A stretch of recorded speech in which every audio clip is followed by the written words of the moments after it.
Makinig kayo, mga ama ng tahanan.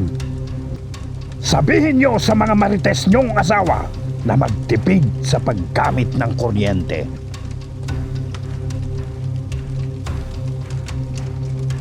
Mainit ang panahon, huwag laging naka-aircon.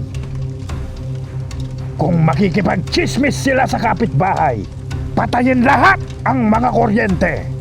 Pagsabihan nyo, mga asawa nyo, na huwag natin isisi sa iba ang pagtaas ng bill ng kuryente, na kaya naman nating gawan ng paraan para makatipid.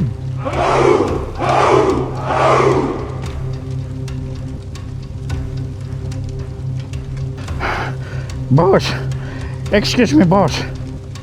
Anong problema mo, boy? Yung asawa ko, ang lakas gumamit ng kuryente. Nakabukas lagi ang aircon, TV, habang nagbablower ng buhok. Bad ang asawa mo.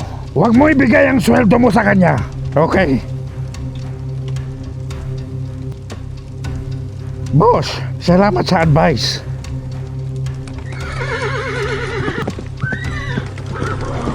Hi! Kanina ka pa nanonood dyan? Patayin mo na yan, TV! Magtipid ka naman!